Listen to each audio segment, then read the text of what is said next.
चलिए हम लोग पढ़ रहे थे, देखिए कि solubility of gas in liquid, कि मतलब कोई द्रव में जब गैस को मिलाएंगे तो उसको कौन कौन सी चीजें प्रभावित करेगी, वो सब हम लोग पढ़ रहे थे। जिसमें से पहला है nature of solute and solvent, मतलब विलेय और विलायक का कैसा प्रवृत्ति है वो आपको निर्भर करेगा, उस पर निर्भर करेगा। दूसरा तापमान पर, और तीसरा प्रेशर पर। तो आइए सबसे पहले पढ़ते हैं कि nature of solute and solvent, मतलब विलेय और विलायक का जो प्रवृत्ति है, विलेयता को कैसे प्रभावित करता है, वो हम लोग थोड़ा सा देखते हैं, है ना। तो आइए सबसे पहले पढ़ते हैं ये nature of solute and solvent.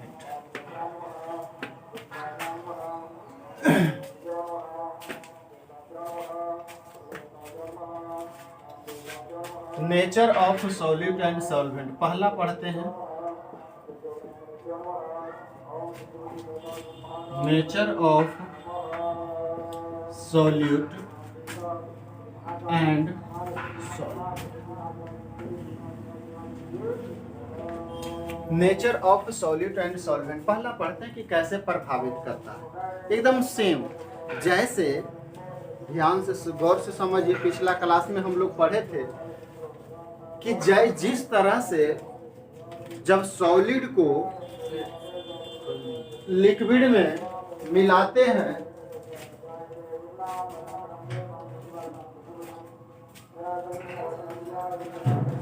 जब सॉलिड को हम लोग लिक्विड में मिलाते थे, कहीं पिछली क्लास में, कि जब सॉलिड को हम लोग लिक्विड में मिलाते थे तो जो सॉलिड है और लिक्विड है उन दोनों के स्वभाव पर कैसे निर्भर करता था वो हम लोग पढ़ चुके हैं। और वो निर्भर करता था कि अगर सॉल्यूट भी पोलर हो और सॉल्वेंट भी पोलर हो तो दोनों घुल जाए, अगर सॉल्यूट नॉन पोलर हो और सॉल्वेंट नॉन पोलर हो तो उसमें घुल जाए।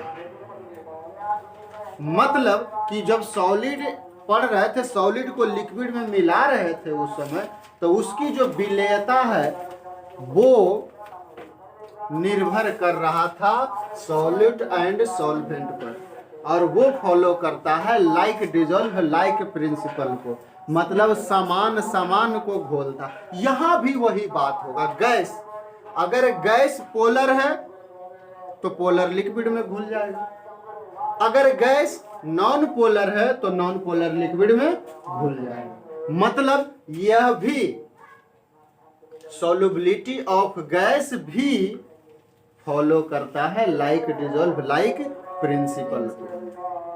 नहीं बुझाया बात? और बुझाया कि जैसे हम लोग वहां पढ़े थे कि जब सॉलिड को लिक्विड में मिला रहे थे तो हम लोग कहते थे कि जी यदि सॉलिड पोलर है तो पोलर में घुलेगा, अगर सॉलिड नॉन पोलर है तो नॉन पोलर में घुलेगा। यहाँ भी वैसे ही होगा, अगर गैस पोलर है तो पोलर लिक्विड में घुलेगा, अगर गैस नॉन पोलर है तो नॉन पोलर लिक्विड में घुलेगा। मतलब एक लाइन ये भी लिख लीजिए कि यह भी फॉलो करता है लाइक डिजॉल्व लाइक प्रिंसिपल। तो लिखिए सॉल्युबिलिटी ऑफ गैस, साथ साथ चलिए, solubility of gas in liquid,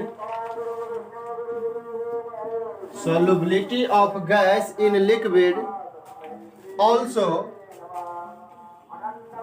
follows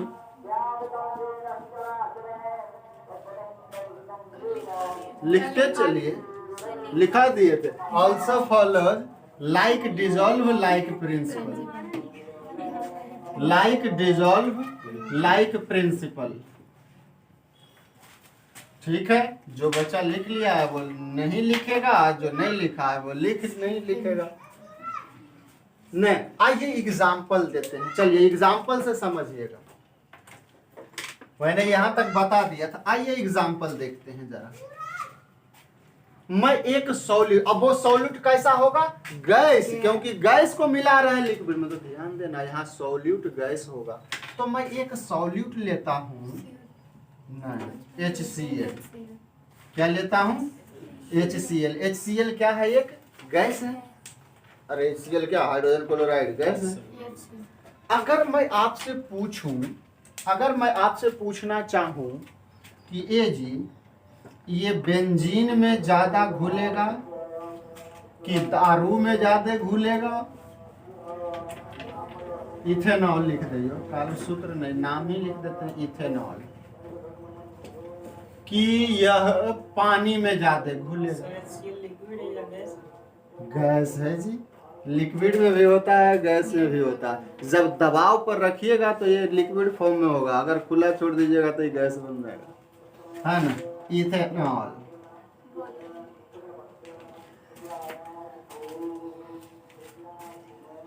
अब बताओ केकरा में HCl ज्यादा घुलेगा, केकरा में ज्यादा, किस में ज्यादा घुलेगा? ये जी तो लगाओ ना, लाइक डिजोल्व लाइक प्रिंसिपल लगाओ, बताओ HCl पोलर की नॉन पोलर? अरे पोलर या नॉन पोलर? पोलर।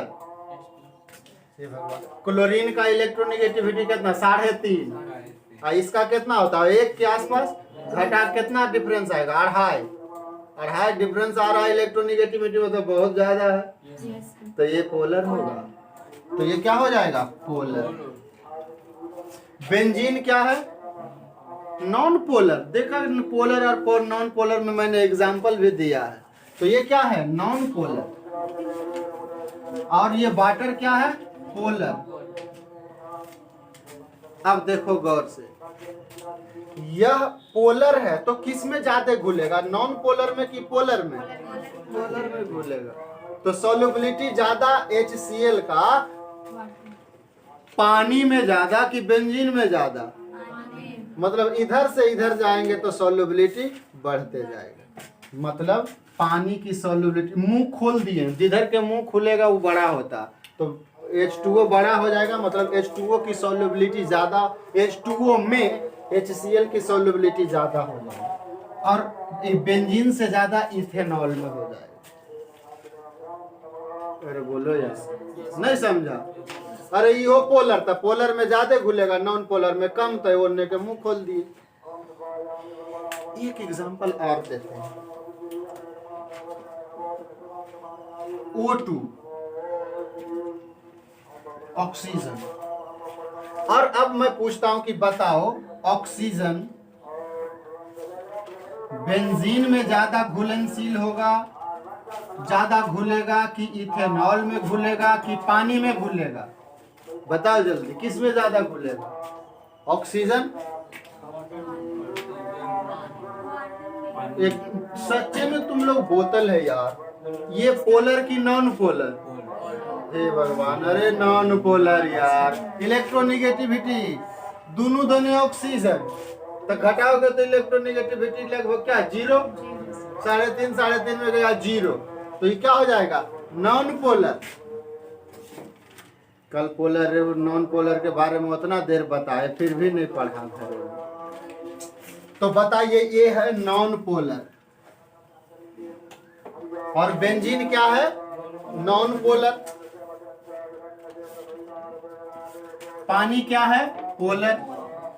अब बताइए, ये नॉन पोलर है, तब बेंजीन में ज्यादा घुलेगा कि पानी में? बेंजीन में। मतलब इधर से जाएंगे इधर तो सॉल्युबिलिटी घटते जाएगा, सॉल्युबिलिटी घटते जाएगा, क्योंकि नॉन पोलर में घुलता है। तो देखिए यहाँ गौर से देखिए कि दोनों पर निर्भर कर रहा है सॉल्युबिलिटी, ये सॉल्यूट पर भी और ये सॉल्वेंट पर भी। इसका मतलब है कि गैस की जो विलेयता है द्रव में, वो सॉल्यूट पर भी निर्भर कर रहा है और सॉल्वेंट पर भी। ये सॉल्यूट HCl है, ये सब सॉल्वेंट है। तो इसका स्वभाव कैसा है और इसका स्वभाव कैसा है, दोनों पर निर्भर कर रहा है। इसका मतलब है कि यह भी लाइक डिजोल्व लाइक प्रिंसिपल को फॉलो करते हैं। आइए कुछ और एग्जांपल देते हैं। तीसरा एग्जांपल देते हैं। देखिए जरा इधर गौर से समझिए, गौर से देखिए, ज्यादा लिखिए कम, लिखिए कम, ज्यादा देखिए। अब मैं कहता हूं मैं यहां सॉल्वेंट ले लेता हूं पानी जी, पानी, वाटर। जरा देखिए तो इधर, ये सॉल्वेंट मैंने ले लिया, ये सॉल्वेंट ले लिया, और मैं पूछता हूं कि इस सॉल्वेंट में बारी बारी से सॉल्यूट डाल रहा हूं, 3-4 को सॉल्यूट का नाम बताता हूं, और वो भी गैस है, और वो है हीलियम, नियॉन, आर्गन, क्रिप्टन और जेनन। ये सॉल्यूट मैंने 6-5 ले लिया, सभी का सभी गैस है, नोबेल गैस है, अक्रिय गैस है, ग्रुप 18 का एलिमेंट है सब है। अगर मैं आपसे पूछूं कि बताओ जी इस पानी में सबसे ज्यादा कौन घुलेगा, कौन घुलेगा, काहे, काहे जेनन में, जेनन पानी में ज्यादा घुलेगा, काहे ना, क्यों बढ़ते जाएगा। अच्छा ये किस पर निर्भर करेगा, अच्छा कौन से रूल को फॉलो करेगा, लाइक डिजॉल्व लाइक प्रिंसिपल, जो जैसा है वैसा को समान समान को घुलाता है। अब बताइए ये वाटर पोलर की नॉन पोलर, हीलियम पोलर की नॉन पोलर, सर नहीं पता,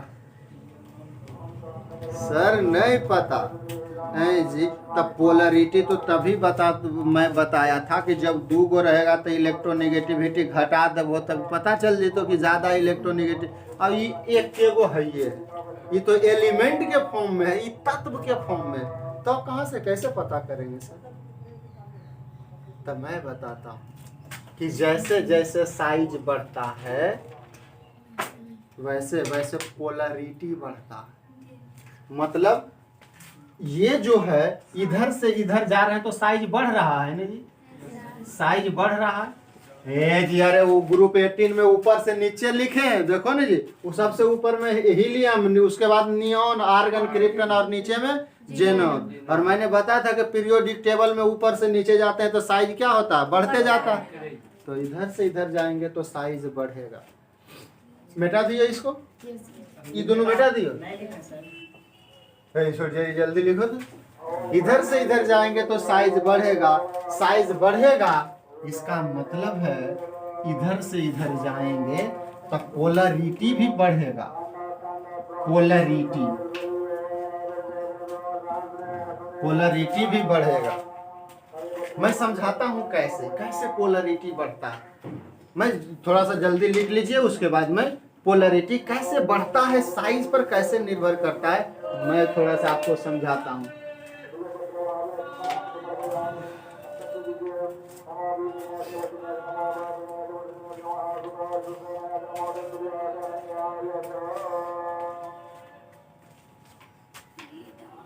है ना, तो वीडियो देखिएगा, जब देखिएगा तो आप लोग पहले चैनल को सब्सक्राइब कर लीजिएगा, ठीक है ना। उसके बाद अगर अच्छा लगे तो पसंद करिएगा, लाइक करिएगा, और का।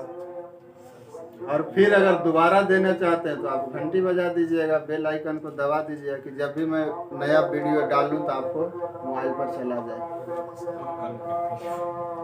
है ना। तो ये ध्यान में रखिएगा।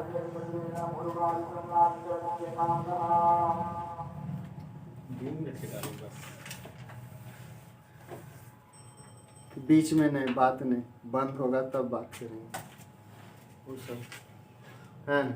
आइए आगे बढ़े, आगे बढ़े। चलिए, तो कैसे साइज पे निर्भर करता है पोलरिटी, वो मैं थोड़ा सा बताता हूँ।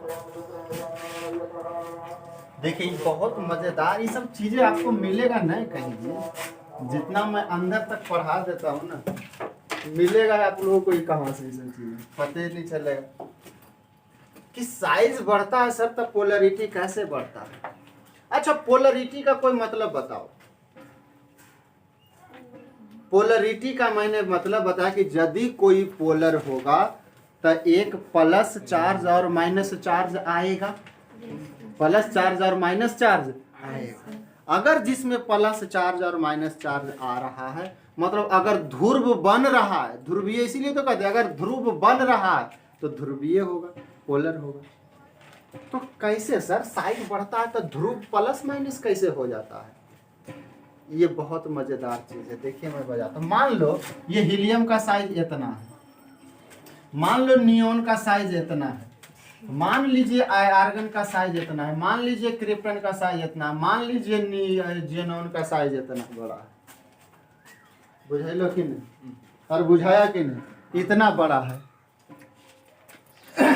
अब देखिए, कहिए कि पोलरिटी।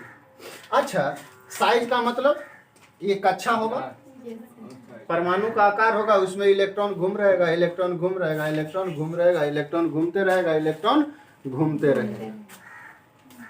अच्छा, अब एक बात मैं इसको समझाना चाहता हूं कि कैसे इसमें प्लस और माइनस आ जाता है, साइज बढ़ता है। तो जैसे इस छोटा साइज, मैं कैसे एक एग्जांपल दूं, एक छोटा बैलून लीजिए, धीरे धीरे बड़ा करते जाइए बैलून को, गुब्बारा, और छोटा वाला को मैं कैसे कहूँ, कैसे समझाऊं आपको, दिखा करके नहीं, दिखाने वाला भी नहीं। मैं कहता हूं कि देखिए क्या होता है कि जब बड़ा बैलून रहता है, तो जब ज्यादा बैलून बड़ा हो जाता है तो आप क्या देखिएगा कि मान लीजिए उसका जो शेप है थोड़ा सा भी दबाइएगा तो वो इस तरह से बन जाएगा, एक तरफ का कम हो जाएगा और दूसरे तरफ का ज्यादा हो जाएगा।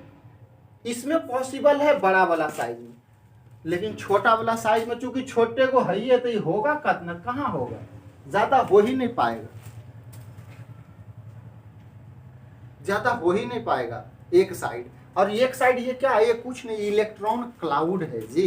जो इसमें इलेक्ट्रॉन घूम रहा था ना, इलेक्ट्रॉन एक तरफ ज्यादा हो जाता है और एक तरफ कम हो जाता है। जब साइज बड़ा होता है तो इलेक्ट्रॉन घूमते घूमते इलेक्ट्रॉन का बादल एक तरफ ज्यादा हो जाता है और एक तरफ कम हो जाता है, जब साइज बड़ा होता है। लेकिन छोटा साइज में वैसा पॉसिबल नहीं है।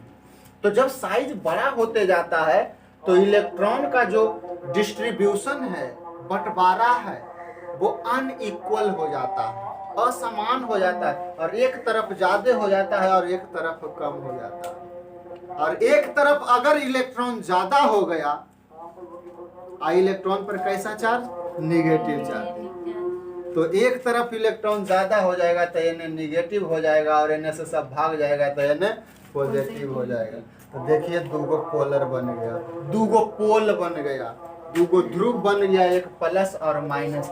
इसीलिए मैंने कहा कि जब साइज बढ़ेगा तो पोलरिटी बढ़ेगा, पोलरिटी बढ़ेगा तो जो सबसे ज्यादा पोलर कौन हो जाएगा, ज़ेनन, और सबसे कम पोलर कौन हो जाएगा, हीलियम। तो बताओ पानी में सबसे ज्यादा कौन घुलेगा, ज़ेनन घुलेगा। मतलब इधर से इधर जाएंगे तो सॉल्युबिलिटी क्या होते जाएगा, बढ़ते जाएगा। बुझाया कि नहीं बुझाया? ये छोटी मोटी बात नहीं है, बहुत बड़ी बात है।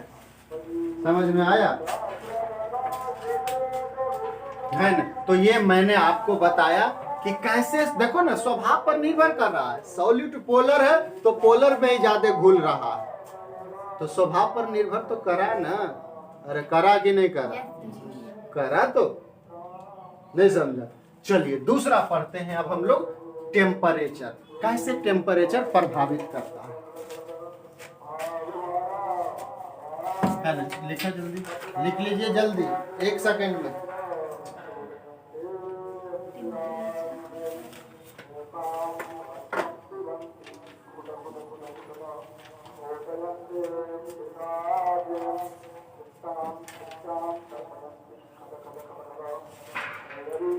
अरे बोलो जी।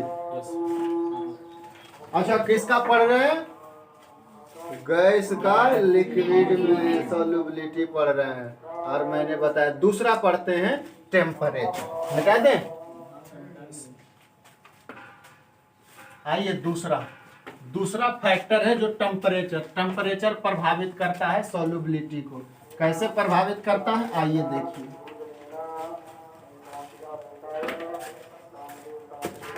कैसे सॉल्युबिलिटी को प्रभावित करता है टेम्परेचर, जरा आप लोग सोच के मुझे बताइए कि आप लोग क्या सोचते हैं। ऐसे ही आपको कुछ पता नहीं, बस नॉर्मल अभी सोचिए कि क्या होगा, आखिर गलत सही कुछ भी बताइए, लेकिन सोचिए जरूर। आप गलत बताइए वो ठीक है, लेकिन बताइए जरूर। मैं आपको कह रहा हूं कि जैसे मैं आपसे पूछता हूं कि जैसे मान लीजिए ये वाला बच्चा, ये एक लिक्विड है, ये एक लिक्विड है बर्तन में, बर्तन में एक मैंने लिक्विड ले लिया, ये लिक्विड है, ये द्रव है न? और इसमें मैं कोई गैस डाल रहा हूं, गैस कुछ घुला इसमें घोल रहे हैं,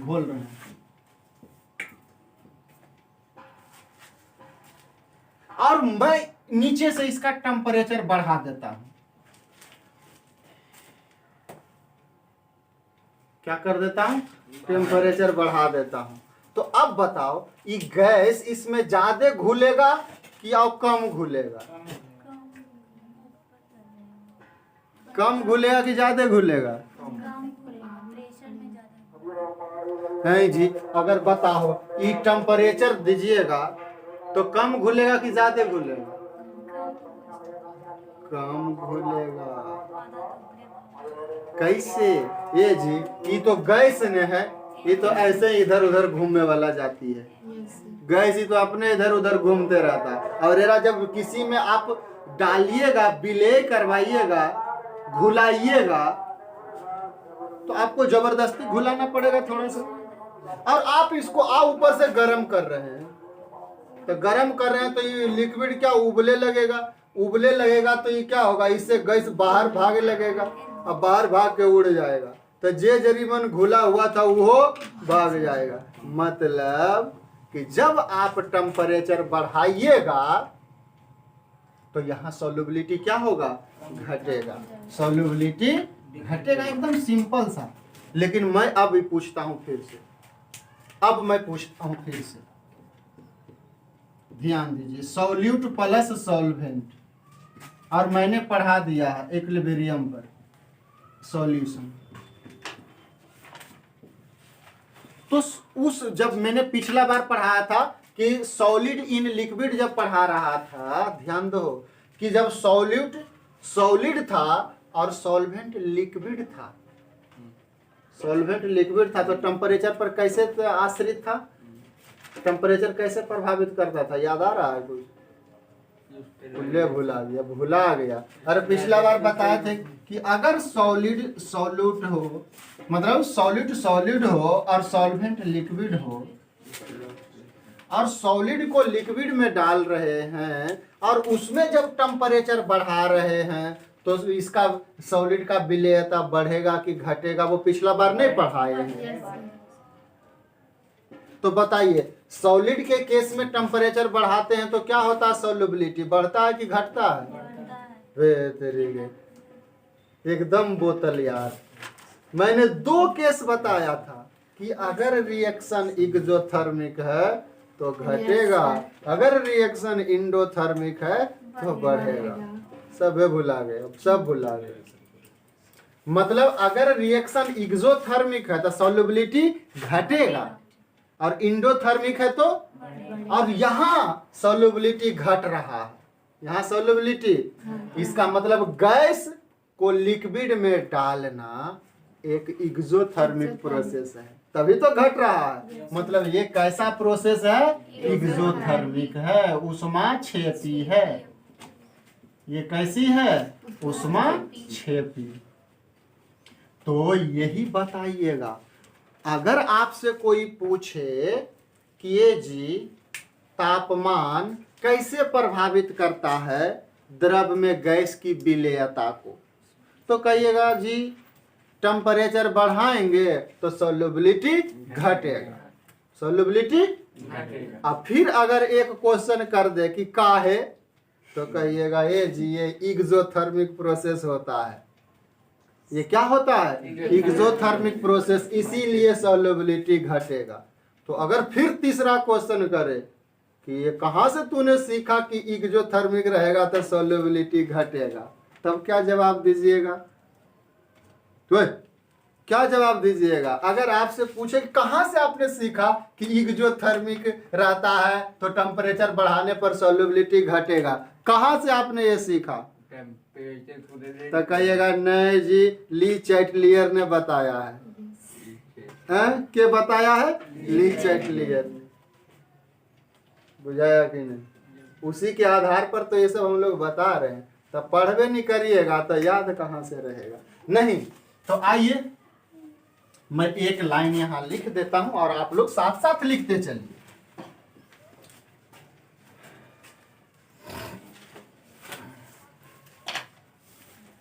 लिखे सॉल्युबिलिटी ऑफ गैस, मैं इसी का लिखा देता हूं।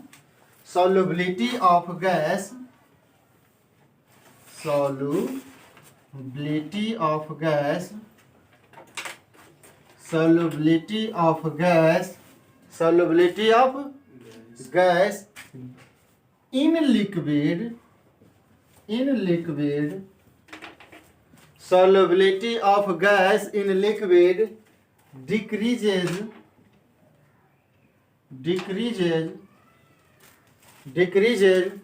by increasing the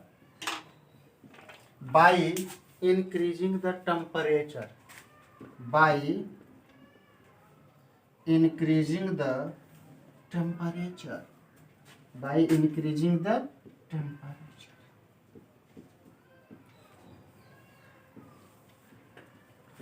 By increasing the temperature.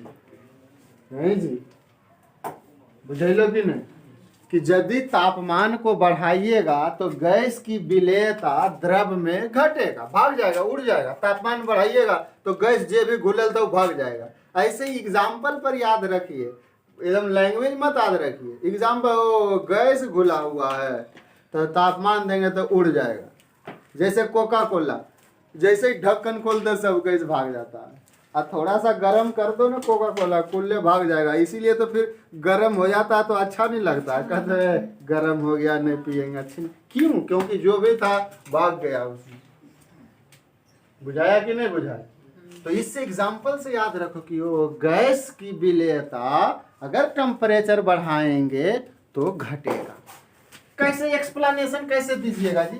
Explain इसको अगर आपसे पूछो कि बताओ का है एक्सप्लेनेशन, अगर आपसे कोई इसका हिंदी लिखिएगा, हाँ लिख लीजिए एक्सप्लेनेशन, लिख दीजिए कि टेम्परेचर बढ़ाने पर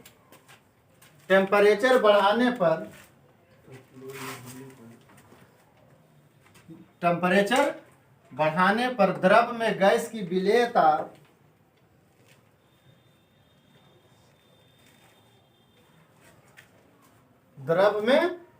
की विलेयता घटती है।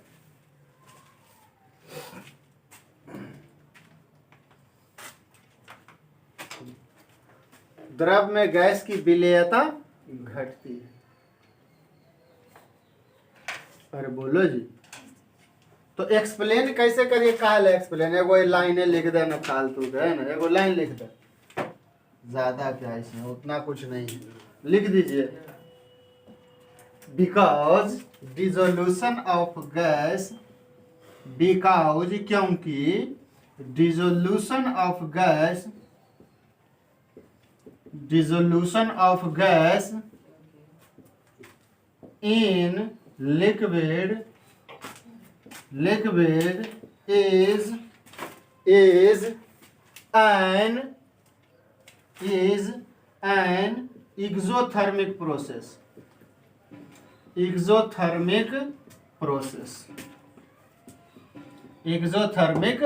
process, क्योंकि द्रव में गैस का घुलना एक ऊष्माक्षेपी अभिक्रिया है। द्रव में गैस का घुलना एक ऊष्माक्षेपी अभिक्रिया है। बुझाया कि नहीं बुझाया? और बुझाया कि नहीं? ऊष्माक्षेपी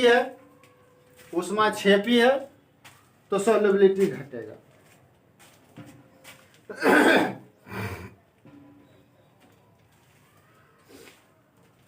तो कहिए कि सर, अगर हमसे कोई पूछे कि निकाल के जरा बताओ सॉल्युबिलिटी टेम्परेचर बढ़ाने पर, तो वो कैसे हम लोग निकालेंगे, वैल्यू कैसे निकालेंगे सर? ये तो समझ गए कि ओ गैस जब टेम्परेचर बढ़ाएंगे तो सॉल्युबिलिटी घटेगा। सर इसे निकालेंगे कैसे? अगर कोई कह दिया कि मान लो एरा में 10 ग्राम ऑक्सीजन घुलल है और हम इसको 50 डिग्री तक गर्म कर दिए तो कितना भाग जाएगा सर? अगर वैल्यू निकालने के लिए कहे तो कैसे निकालिएगा? तो it is described by Clausius-Clapeyron equation. आइए मिटा दूं, अरे मिटा दूं, आइए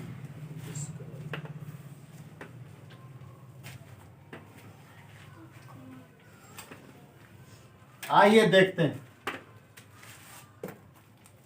है ना। क्लॉसियस-क्लैपेरॉन का ही मतलब एक मॉडिफाइड है, ये मॉडिफाइड है, क्लॉसियस-क्लैपेरॉन इक्वेशन का ये मॉडिफाइड है जिससे हम लोग निकाल सकते हैं।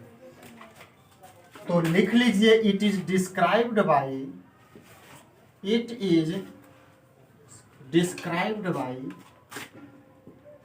Following equation.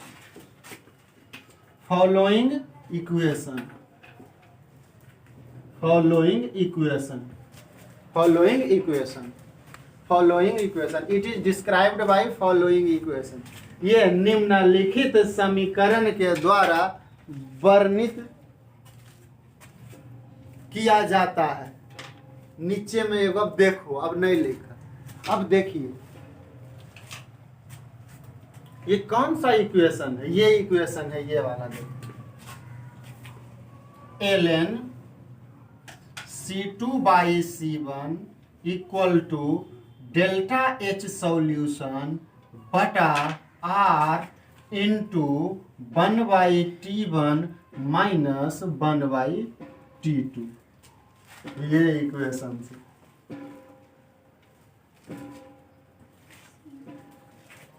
इक्वेशन से आप सॉल्युबिलिटी निकाल सकते हैं। ये क्या है? C1 क्या है? Solubility at temperature T1।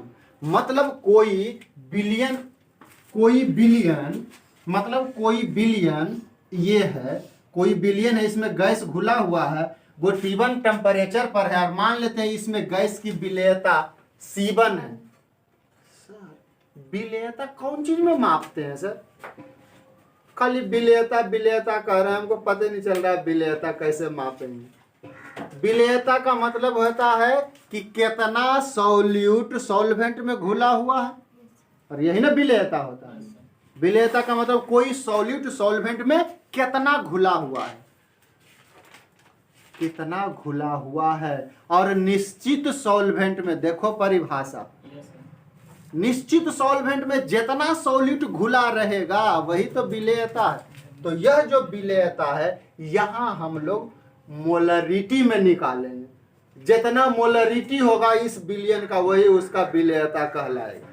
अब मोलरिटी निकाले ला सिखाइए दिए हैं, अरे नहीं सिखाए हैं मोलरिटी, तो जितना मोलरिटी होगा वही उसकी विलेयता होगी। और यही बिलियन को अगर टेम्परेचर T2 कर दें, मतलब बढ़ा दें चाहे घटा दें, तो आपसे ये पूछ सकता है कि बताओ इसकी कितनी होगी विलेयता। विलेयता का मतलब सांद्रता, अरे मोलरिटी, अरे क्या मोलरिटी। तो ये C1 हो गया T1 टेम्परेचर पर मोलरिटी, T2 पर हो गया मोलरिटी कितना C2। अरे बोलो यार, दैट इज C1, ये मोलरिटी मान लीजिएगा, मोलरिटी यही बताता है सॉल्युबिलिटी को, और ये भी C2 भी हो जाएगा मोलरिटी, और सॉल्युबिलिटी को ही बताएगा।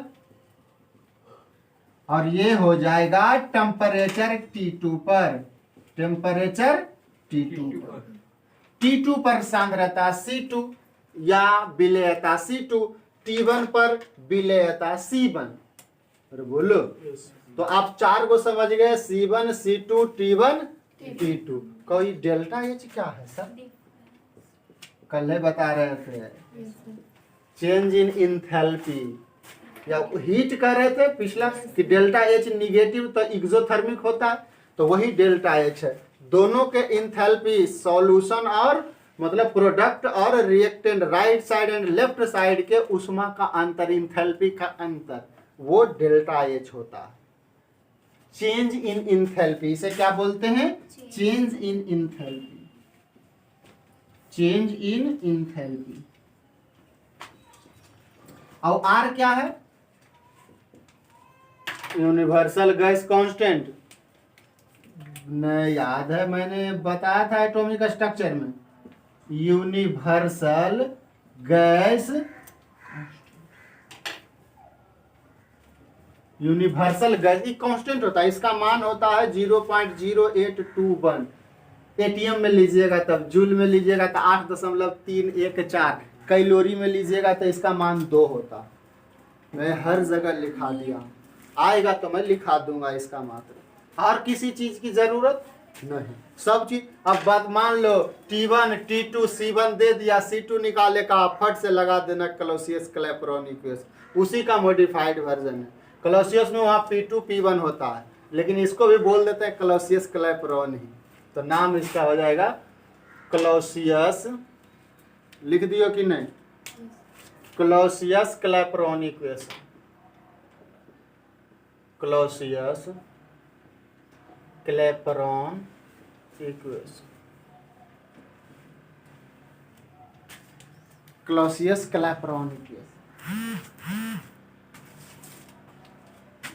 अच्छा एलन मतलब समझ रहे हो ना?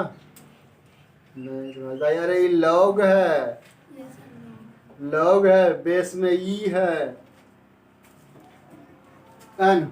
चलिए हमारे बोर्ड का नहीं है, हमारे बोर्ड का नहीं है, 12th बोर्ड में ये सिलेबस में नहीं है ये इक्वेशन, ठीक है। खाली बस याद रखना कि बढ़ता है कि घटता है, ये ऑब्जेक्टिव में पूछेगा, ये नहीं। इस पे न्यूमेरिकल आपको इंजीनियरिंग में, मेडिकल में पूछ सकता है, इस पे न्यूमेरिकल। उसमें भी बहुत कम पूछता है, इंजीनियरिंग मेडिकल में भी इस पे बहुत कम न्यूमेरिकल आता है।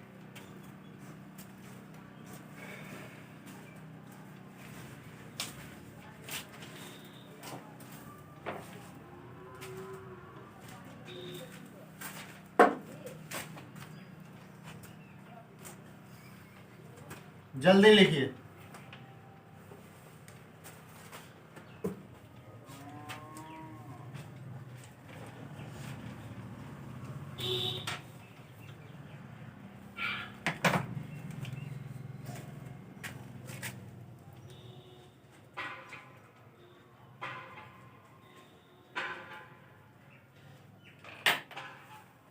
अरे हो गया, इस पे न्यूमेरिकल ज्यादा नहीं आता है। आइए तीसरा फैक्टर देखते हैं बच्चा, प्रेशर। प्रेशर, प्रेशर कैसे प्रभावित करता है सॉल्युबिलिटी का? सॉल्युबिलिटी को जब गैस को डालते हैं लिक्विड में तो प्रेशर कैसे उसे प्रभावित करता है, आइए देखते हैं। तीसरा पढ़ते हैं pressure. Change in enthalpy, change मतलब दोनों का बदलाव जी, घटाव जी। चेंज मतलब अंतर, चेंज मतलब अंतर, डिफरेंस मिटा दे। तीसरा पढ़िए बच्चा प्रेशर।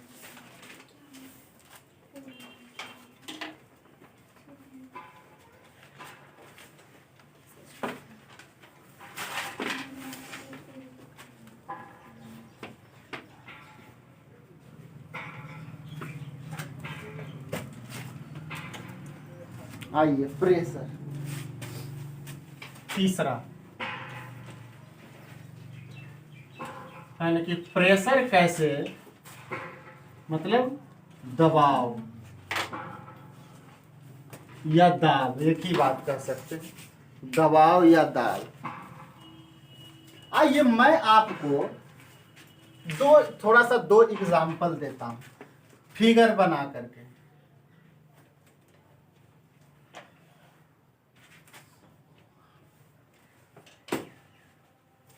ये मान लीजिए लिक्विड है,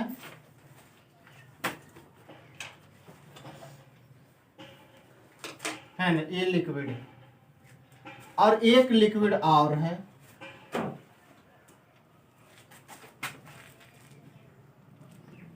और आप लोग सोच के बताइएगा, जरा ध्यान से इन्हें गौर से देखिए।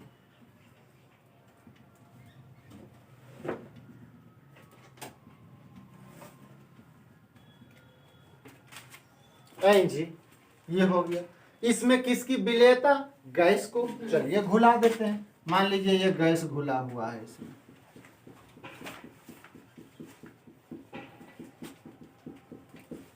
ये गैस घुला हुआ है, इसमें भी गैस घुला हुआ है। जरा मजेदार है, देखिएगा इधर।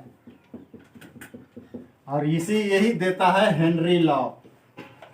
इसे हम लोग डिस्कस करते हैं हेनरीज लॉ के तहत, हेनरी लॉ के तहत। और बोलो जी, नहीं समझा? नहीं समझा?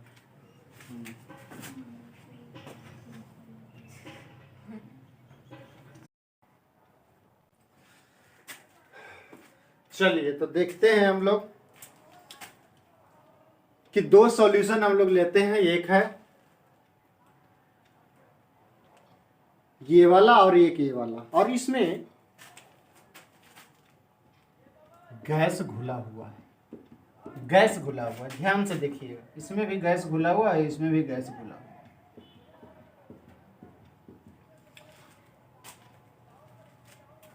तो दो सॉल्यूशन लेते हैं हम लोग। अभी एग्जाम्पल हम लोग दे रहे हैं, एग्जाम्पल दे रहे हैं और आप लोग देखिए, है ना, कि प्रेशर कैसे प्रभावित करता है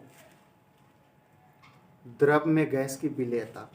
तो आइए हम लोग चेक करते हैं। दो सॉल्यूशन लेकर के मैं आपको बताता हूं कि कैसे प्रभावित करता। आप देखिए, मैं पहला विलयन में ये लेता हूं और मैं इस पे एक पिस्टन लगा देता हूं,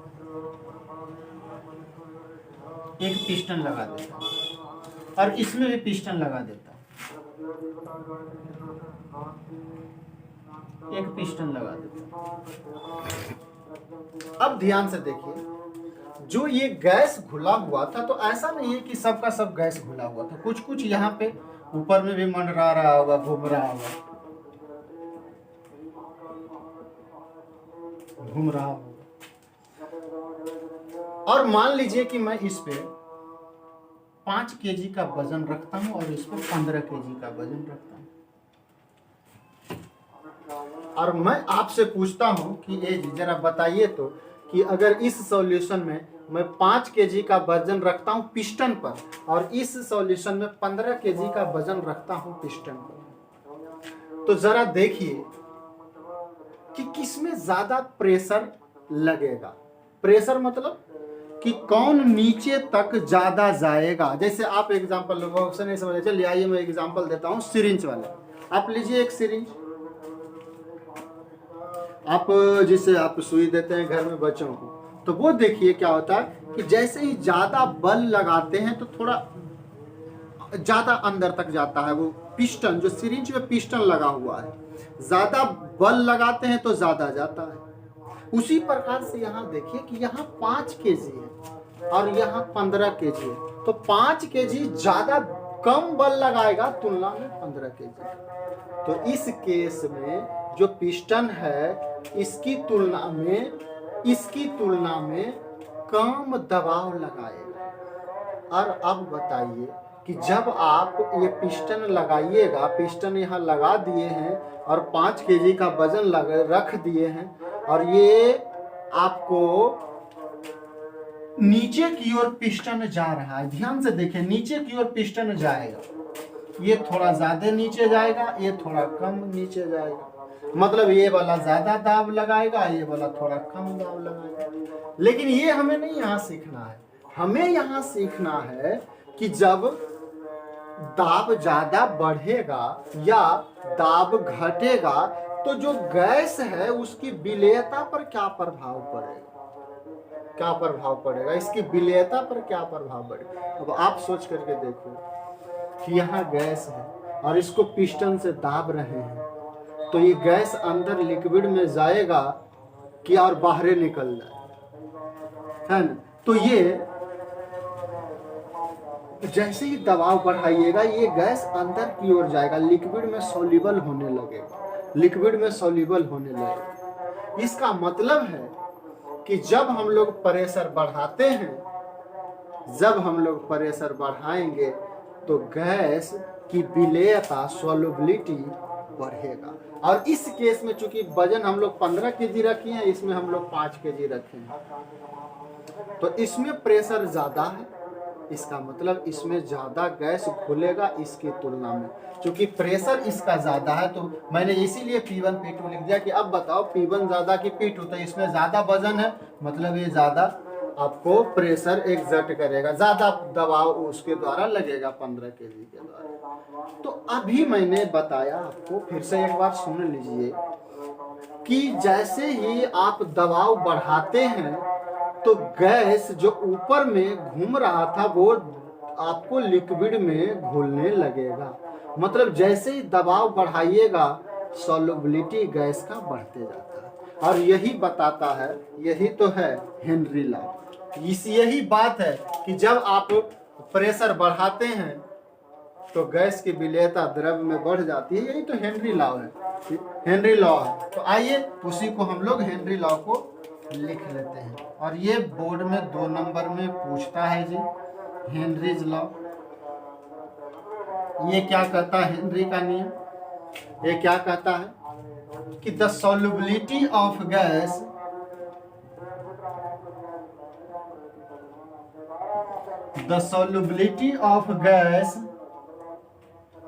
in liquid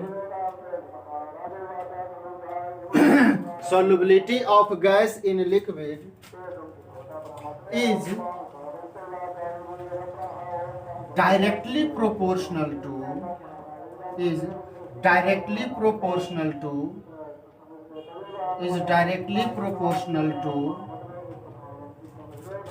partial pressure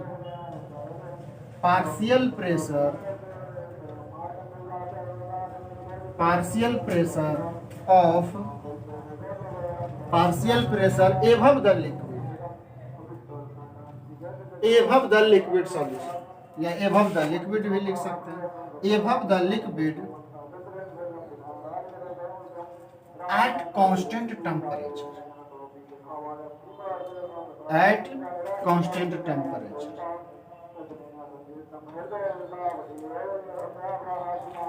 मतलब अगर इन दोनों का आपको चेक करना है सॉल्युबिलिटी, तो सबसे पहले दोनों को एक तापमान पर रख करके प्रेशर बढ़ाइए। अगर यहाँ टेम्परेचर दोनों का कांस्टेंट कर दीजिए, इसका टेम्परेचर और इसका टेम्परेचर दोनों को एक ही तापमान पर रख करके प्रेशर बढ़ाइए घटाइए, तब आप सॉल्युबिलिटी आप प्रेशर के वजह से आप सॉल्युबिलिटी प्राप्त कर सकते हैं और सही बता सकते हैं।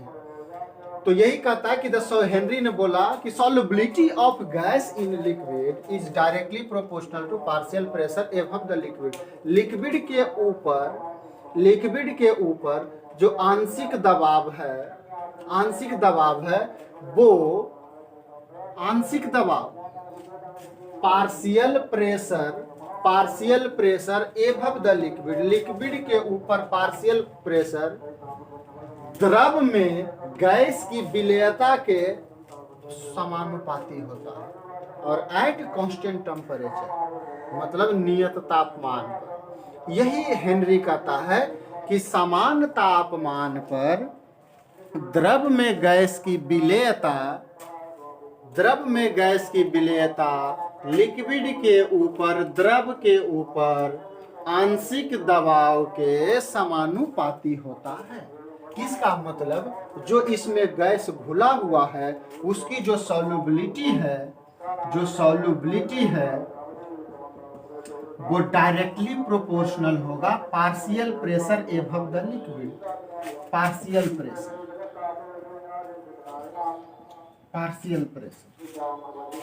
Pressure above the liquid. अब यहाँ देखिए सॉल्युबिलिटी, तो कल भी हम बता रहे थे सॉल्युबिलिटी क्या है, मतलब मैक्सिमम सॉलिड गुना होना चाहिए एक निश्चित सॉल्वेंट में, एक फिक्स सॉल्वेंट में। तो उसको सर सॉल्युबिलिटी आखिर निकाले, ये शब्द को हम समझ रहे हैं, ये निकाले पता कैसे, ये क्या कह सकते हैं, न्यूमेरिकली कैसे बताएंगे सर कि इसका सॉल्युबिलिटी 5 है, 10 है या 6 है, कैसे पता करेंगे? तो आइए देखते हैं। अभी मैंने पिछले क्लास में बता दिया कि पिछले बार भी बता चुका हूं कि जो सॉल्युबिलिटी है उसे आप मोलरिटी में भी निकाल सकते हैं कि 1 लीटर में कितना मोल घुला हुआ, वो भी आपका सॉल्युबिलिटी बता देगा, मोलरिटी भी। लेकिन यहाँ हेनरी ने मोलरिटी नहीं लिया सॉल्युबिलिटी के रूप में। सॉल्युबिलिटी निकालने के लिए हेनरी ने मोल फ्रैक्शन को लिया। तो आइए, तो सॉल्युबिलिटी मतलब यहाँ उन्होंने मोल फ्रैक्शन लिया।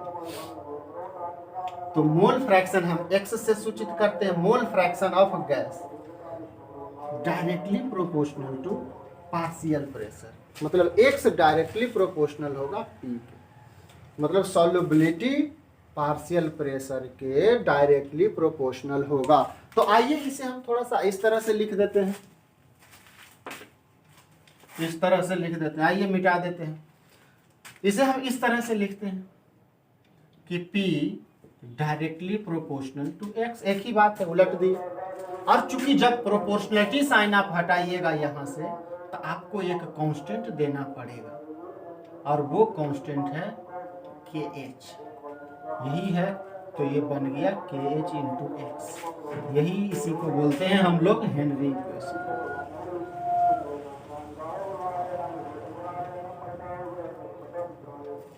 हेनरी इक्वेशन, इसी को बोलते हैं हेनरी इक्वेशन। हेनरी इक्वेशन मतलब कि किसी द्रव में गैस की जो विलेयता है लिक्विड के ऊपर पार्शियल प्रेशर के डायरेक्टली प्रोपोर्शनल समानुपाती होगा। यहाँ x आप P हो गया, सबका लिख लीजिए। ये क्या है? ये है पार्शियल प्रेशर ऑफ गैस, ये है हेनरी कांस्टेंट, इसको बोलते हैं हेनरी कांस्टेंट। और x मैंने निकालने के लिए बता ही दिया है, मोल फ्रैक्शन, ये है मोल फ्रैक्शन। मोल फ्रैक्शन ये है मोल फ्रैक्शन। पार्शियल प्रेशर ये है हेनरी कांस्टेंट, और ये है मोल फ्रैक्शन। आइए थोड़ा सा मैं इन सब के बारे में, partial pressure, Henry constant, mole fraction, चूंकि तो मैं अच्छे से पढ़ ही लिए हैं हम लोग। तो आइए थोड़ा सा पार्शियल प्रेशर, मैं यहाँ पार्शियल प्रेशर के बारे में ज्यादा डिस्कस नहीं करूंगा, सिर्फ इसका मैं मात्रक बता देता हूँ, यूनिट बता देता हूँ कि प्रेशर को यहाँ हम लोग किस किस चीज में ले सकते हैं, इसका क्या क्या मात्रक होता है, यहाँ हम लोग कौन सा मात्रक यूज करेंगे, कैसे उसे कन्वर्ट करेंगे प्रेशर के मात्रक को एक दूसरे में, एटीएम को पास्कल में, पास्कल को बार में, बार को टॉर में, ये सब हम लोग कैसे कन्वर्ट करेंगे, बदलेंगे कैसे, और इसका क्या क्या मात्रक होता है वो थोड़ा सा हम बता देते हैं आपको, उसके बाद आगे चलते हैं। तो आइए देखते हैं यूनिट ऑफ प्रेशर, और यही है हेनरी इक्वेशन। इतना लिख दीजिए, ये बोर्ड में पूछता है, हेनरी लॉ का वर्णन करें, 2 नंबर में पूछ देता है ना, तो आप लोग ध्यान में रखिएगा। तो आइए यहाँ हम लोग देखते हैं unit of pressure. Unit of pressure क्या क्या मात्रक हो सकता है? पहला है पास्कल, पास्कल जिसे सूचित करिएगा पीए से, और यह है SI unit, SI unit. Pascal होता है एसआई यूनिट। सर ये क्या है पास्कल? ये क्या है पास्कल? जी कुछ नहीं, न्यूटन पर मीटर स्क्वायर को ही हम लोग पास्कल बोलते हैं। ये न्यूटन पर मीटर के स्क्वायर, अरे यार ये कुछ नहीं, 1 मीटर स्क्वायर एरिया पर, 1 मीटर लंबा, 1 मीटर चौड़ा एक एरिया है, क्षेत्रफल है, उस पर आप जितना बल लगाइए, अगर 2 न्यूटन लगाइए, 4 न्यूटन लगाइए, 5 न्यूटन लगाइए, जितना आप लोग बल लगाइएगा वही कहलाएगा, उतना ही पास्कल वो कहलाएगा। अगर 1 न्यूटन बल लगाते हैं 1 मीटर स्क्वायर पर, तो 1 पास्कल होगा। अगर 2 न्यूटन बल लगाते हैं 1 मीटर स्क्वायर एरिया पर, तो 2 पास्कल होगा। मतलब पास्कल, न्यूटन पर मीटर स्क्वायर को ही हम लोग पास्कल बोलते हैं। और इसी का एक और मात्रक है किलो पास्कल। किलो पास्कल, तो 1 किलो पास्कल में अगर कहिएगा 1 किलो पास्कल में 1000 पास्कल, क्योंकि किलो है, किलो है तो किलो में तो 1000 होता। तो 1 किलो पास्कल को हम लोग केपीए से बोलते हैं, केपीए, किलो पास्कल।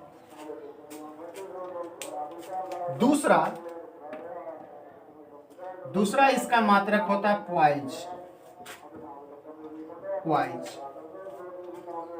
प्वाइज ये सीजीएस यूनिट है जी, ये सीजीएस यूनिट, और ये होता है पाउंड पर इंच स्क्वायर। पाउंड पर इंच स्क्वायर, पाउंड पर इंच स्क्वायर तीसरा है। उसके बाद हम कन्वर्जन बताएंगे कि एक दूसरे में कैसे बदलेंगे।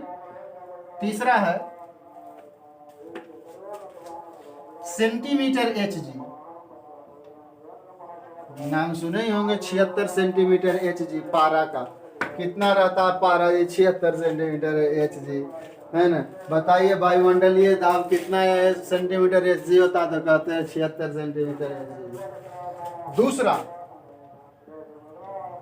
H G, millimetre H G, millimetre H. यह भी है दाब का मात्रक, प्रेशर का मात्रक, यूनिट ऑफ प्रेशर।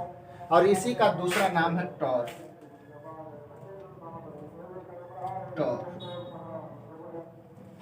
टॉर। पांचवा है